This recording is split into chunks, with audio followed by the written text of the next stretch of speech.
como os militares dos Estados Unidos executaram uma das operações de resgate mais audaciosas já tentadas atrás das linhas inimigas?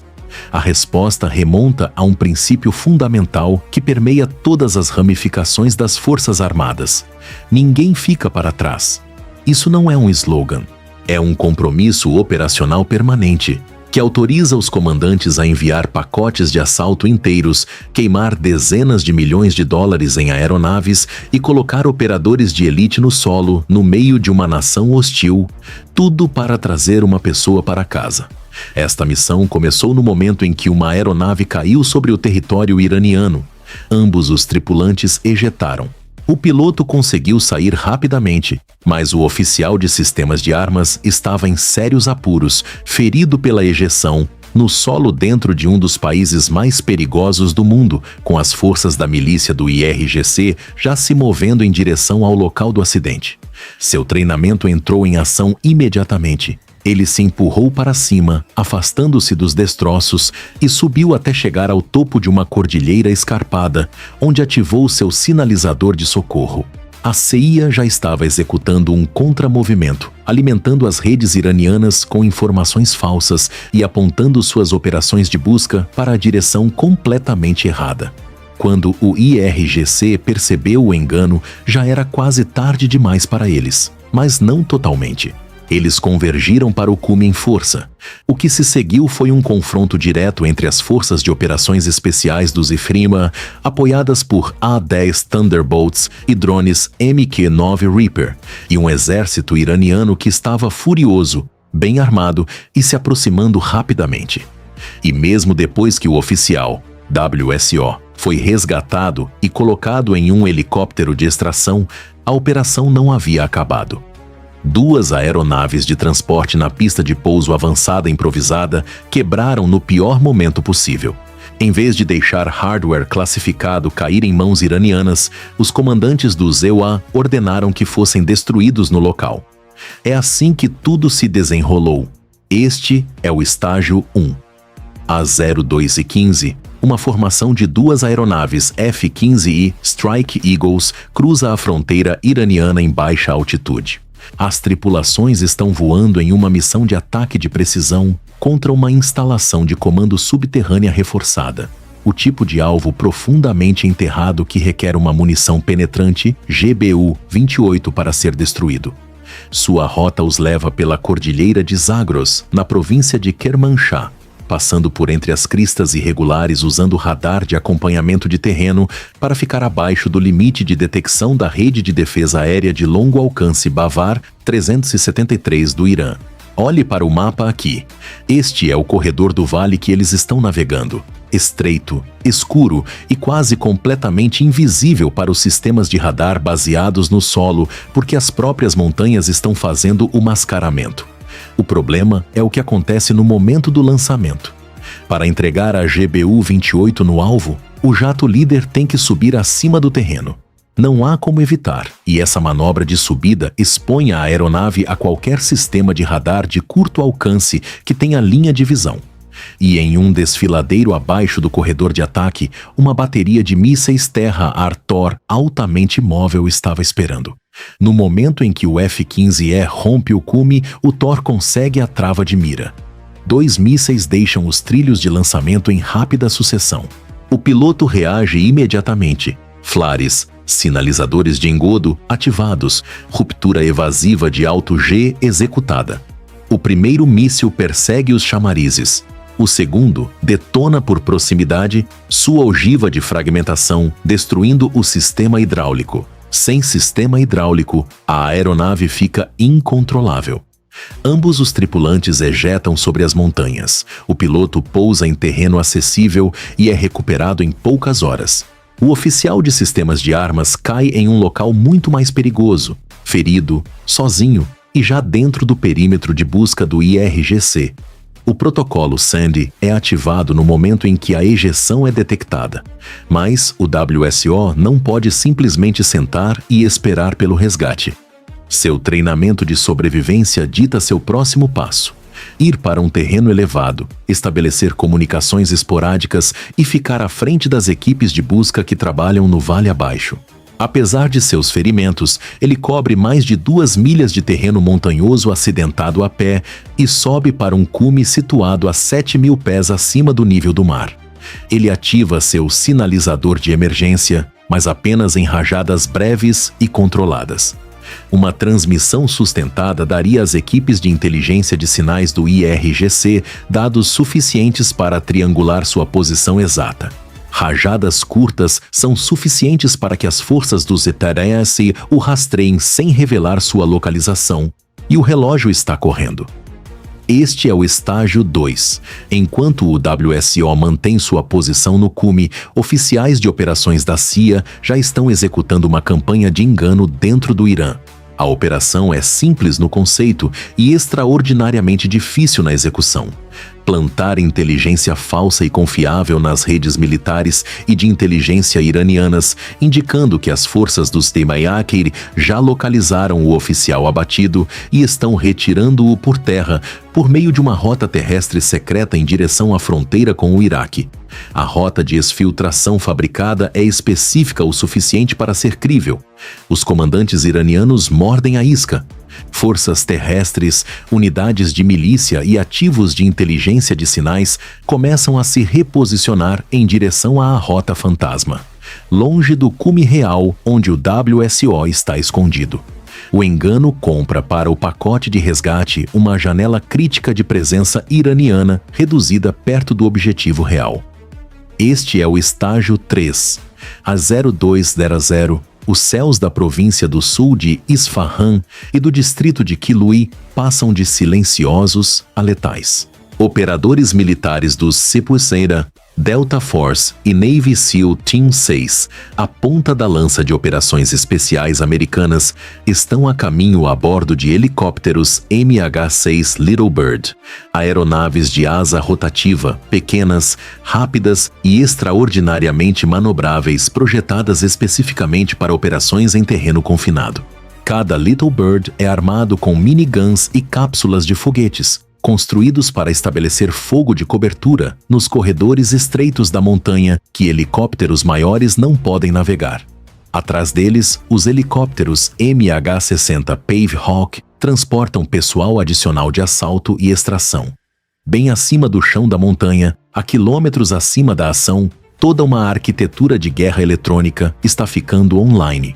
As aeronaves EA-18G Growler começam a interferir nas frequências de radar de alerta precoce iranianas em uma ampla região, lançando uma tempestade de interferência em todo o espectro eletromagnético e efetivamente cegando os operadores de radar terrestres no momento exato em que o pacote de resgate penetra no espaço aéreo iraniano.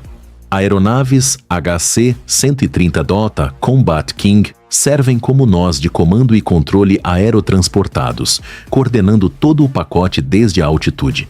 E permeando tudo isso, um MQ-9 Reaper mantém vigilância infravermelha contínua sobre a posição do WSO, alimentando com suas coordenadas em tempo real aos helicópteros que se aproximam. Este é o estágio 4, e esta é a parte que não tem nenhum precedente real. 14 milhas ao norte da cidade de Shereza, na província de Isfahan, no sul, há uma pista de pouso agrícola abandonada. Olhe para ela aqui, 200 pés de largura, 3.900 pés de comprimento. Para os padrões da aviação militar, mal há espaço suficiente para operar, mas é utilizável, e utilizável é o suficiente. As forças dos EUA aterrissam nessa pista e estabelecem imediatamente um perímetro defensivo. No meio do território iraniano, a 14 milhas de uma cidade iraniana, o pessoal de operações especiais do Zikraj-Seiri acabou de estabelecer uma base operacional avançada em funcionamento. O objetivo é simples: ter um ponto de parada próximo o suficiente do cume objetivo para apoiar a extração operacionalmente. A audácia disso é difícil de exagerar, mas a lógica é fria e limpa. Este é o estágio 5. Os helicópteros de inserção navegam os últimos quilômetros até o cume na altitude de voo rasante, ficando abaixo da cobertura do radar iraniano, seguindo os contornos do terreno. Eles chegam à posição do WSO e estabelecem um perímetro defensivo de 360 graus. Operadores cobrindo todas as abordagens, miniguns dos Little Birds varrendo as encostas abaixo. O WSO está vivo. Ele está ferido, mas está vivo. E agora ele está dentro de um anel de aço que os militares dos Isimo-Saira montaram cruzando 2 países e em 2 noites para colocar ao seu redor. Por um breve momento, a missão parece estar no caminho certo, mas o horizonte começa a se mover. Forças terrestres do IRGC, unidades de mobilização popular e elementos de milícia local armada identificaram o cume. Eles estão vindo de várias direções simultaneamente. Olhe para este cume. A posição dos Epini Peri está cercada por 3 lados, recebendo fogo de terreno mais alto e das ravinas abaixo. O que se seguiu foi uma verdadeira batalha implacável, um tiroteio contínuo de horas de duração travado em plena luz do dia em altitude nas montanhas do sul do Irã. Operadores dos Irani mantiveram um perímetro completo de 360 graus sob pressão contínua. Os Little Birds orbitaram acima da posição, suas miniguns trabalhando nas encostas. Os A-10 Thunderbolts chegaram à posição e começaram a fornecer apoio aéreo aproximado com o canhão GAU-8 Avenger, munições de 30 mm a altas taxas de fogo, martelando as colunas do IRGC que avançavam pelas áreas de Quissa e Kaken abaixo. O grande volume de apoio aéreo dos A-10, dos Little Birds e dos Pave Hawks degradou o avanço iraniano, infligiu baixas e impediu o colapso do corredor de extração. Todo esse poder de fogo estava comprando para as equipes em solo uma coisa: segundos. E segundo a segundo, sob esse guarda-chuva de cobertura aérea, os helicópteros das Forças Especiais colocaram o WSO na aeronave de extração. A parte mais difícil havia acabado. Não havia. De volta à pista de pouso improvisada perto da cidade de Shereza, 2 aeronaves de transporte HC-130J Combat King, designadas para levar o restante do pessoal dos Isik-Saira para fora do Irã, sofreram falhas mecânicas críticas simultaneamente. Nenhuma delas poderia decolar. Um comboio de veículos do IRGC identificou o local e estava se aproximando em alta velocidade. Não houve tempo para tentativas de reparo. Os comandantes emitiram a ordem: destruir as aeronaves no local. Cargas de demolição dos Isenfeniri reduziram ambos os HC-130Js, no valor de aproximadamente $72 milhões cada, a destroços em um campo de pouso iraniano. Aviônicos classificados, sistemas de comunicação e dados da missão foram destruídos junto com eles. 3 aeronaves adicionais foram acionadas para evacuar todo o pessoal militar restante dos Epin-Sara antes da chegada do comboio. A janela de tempo era extremamente estreita e ela se manteve. Os destroços de pelo menos um MH-6 Little Bird também foram encontrados no local, destruído pelo mesmo protocolo de terra arrasada. O que o IRGC encontrou quando chegou à pista de pouso foi metal carbonizado. Nada recuperável, nada explorável. Mas a operação não estava completa. Uma segunda ação de resgate estava ocorrendo em paralelo, visando o piloto do A-10 que havia ejetado sobre as montanhas do sul. Às 02:45, cerca de 30 minutos após o abate do F-15E, os A-10 Thunderbolts operando na região da fronteira foram desviados para fornecer escolta de resgate sob o protocolo Sandy. Um desses A-10 desceu para baixa altitude para neutralizar uma força de reação rápida do IRGC, avançando sobre a tripulação abatida, executando um ataque metralhando com seu canhão Avenger de 30 mm. O ataque foi eficaz, mas o barulho e o fogo rastreador revelaram a posição do A-10 enquanto ele se inclinava para fora do ataque. As forças terrestres iranianas haviam sido equipadas com mísseis disparados do ombro, guiados por infravermelho de fabricação chinesa, derivados de engenharia reversa da tecnologia Manpad russa, amplamente distribuídos às forças alinhadas ao IRGC na região. Um desses mísseis encontrou o A-10 enquanto ele saía do mergulho de ataque, lento e exposto, e detonou contra o motor turbofan direito. A blindagem de titânio protegendo a cabine absorveu o pior da fragmentação. O piloto sobreviveu. Mas com um motor destruído, a aeronave não conseguia manter um voo operacional indefinidamente. O piloto tomou a decisão correta. Apontou a aeronave para longe das montanhas, em direção ao Golfo Pérsico, e ejetou sobre a água perto do Estreito de Hormuz. O jato caiu no sul do Golfo. O piloto foi recuperado. A 0315, um pacote dedicado de busca e resgate de combate, cruzou a fronteira. Um HC-130J servindo como comando e controle aéreo, seguido por 2 HH-60 Pave Hawks com os indicativos de chamada Pedro 11 e Pedro 12. Eles avançaram profundamente na cordilheira de Zagros enquanto o amanhecer se aproximava, voando sob o radar e reabastecendo de combustível em pleno ar para estender seu tempo de operação. Às 04:45, Pedro 11 localizou o estroboscópio infravermelho do piloto do A-10. O Pedro 12 assumiu uma órbita acima, fornecendo vigilância com sua metralhadora de porta-calibre .50. Pedro 11 preparou-se para o pouso. Os paramédicos de resgate a bordo tocaram o chão para estabelecer um perímetro. Então isso aconteceu. Uma arma antiaérea ZU-23 escondida, um sistema de cano duplo da era soviética sem nenhuma assinatura de radar, completamente invisível à arquitetura de guerra eletrônica acima, abriu fogo de uma posição oculta.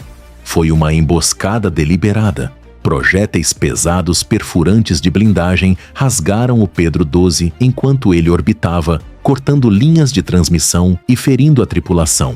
O piloto forçou o helicóptero danificado a um pouso forçado controlado perto da posição de Pedro 11.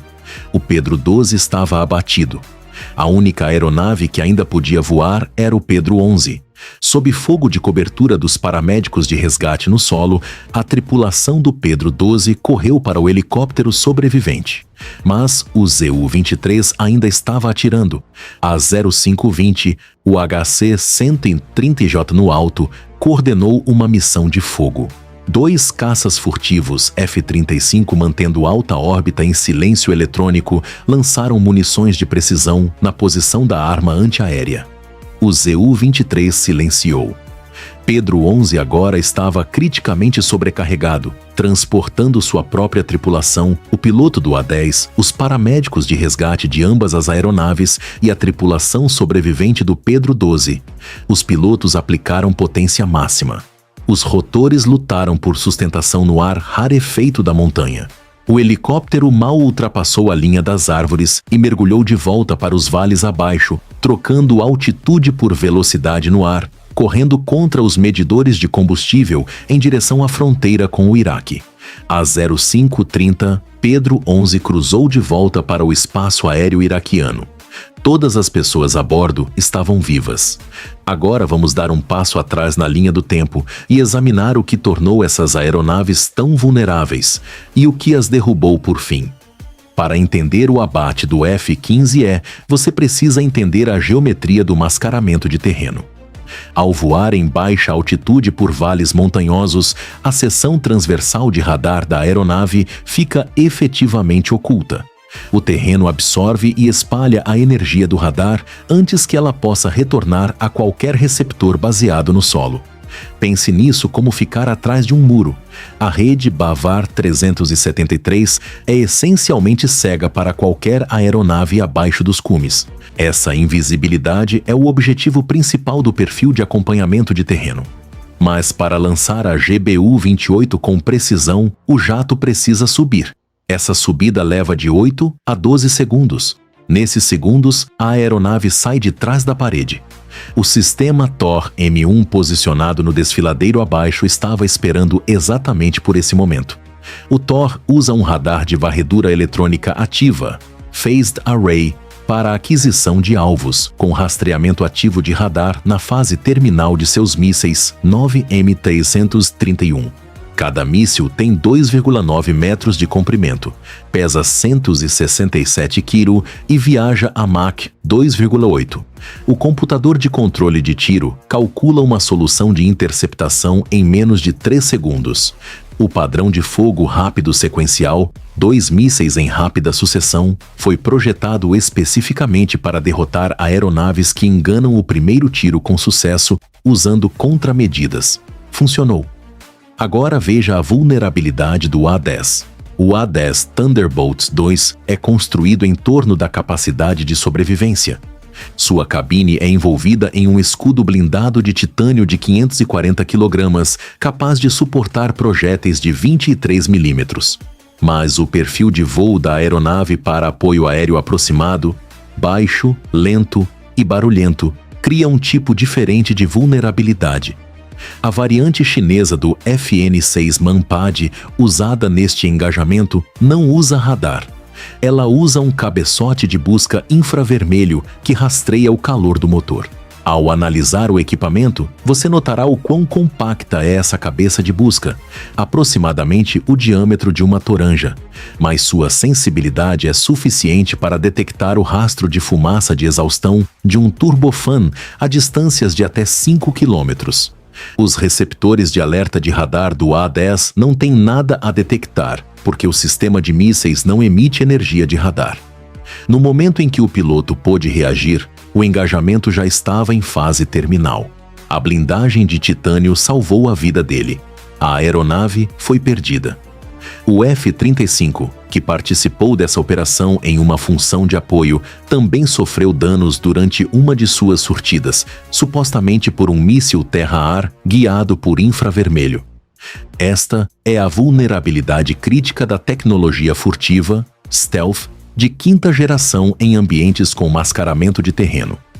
A seção transversal de radar do F-35 é otimizada para derrotar radares de radiofrequência. Sua geometria e revestimentos que absorvem o radar o tornam quase invisível a sistemas como o S-300 ou o S-400.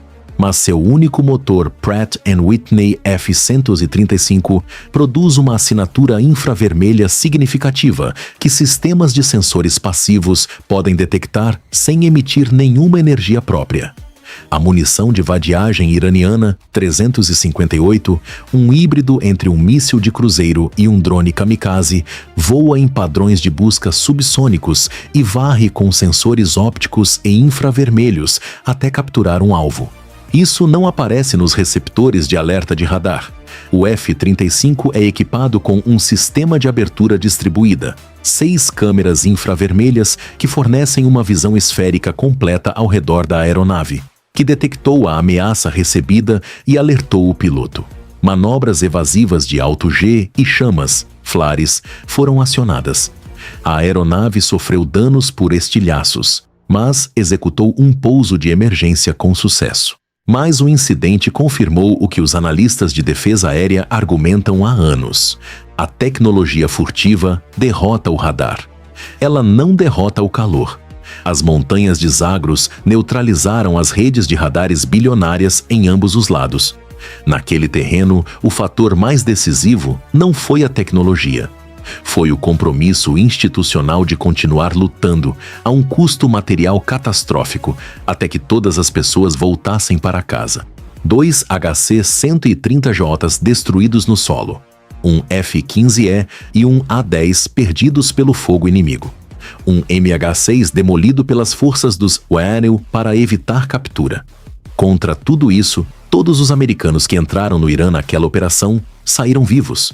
Isso é o que o lema "deixar ninguém para trás" realmente custa. Separadamente, a tripulação do F-15E, o piloto e o oficial de sistemas de armas em torno dos quais toda essa operação de resgate foi construída, ainda precisou de uma incursão dedicada das operações especiais conjuntas na noite seguinte para completar sua extração total. Essa operação é uma história em si, mas o resultado foi o mesmo. Ninguém ficou para trás. Criamos vídeos originais do zero e animados por humanos. Então, por favor, inscreva-se para não perder um.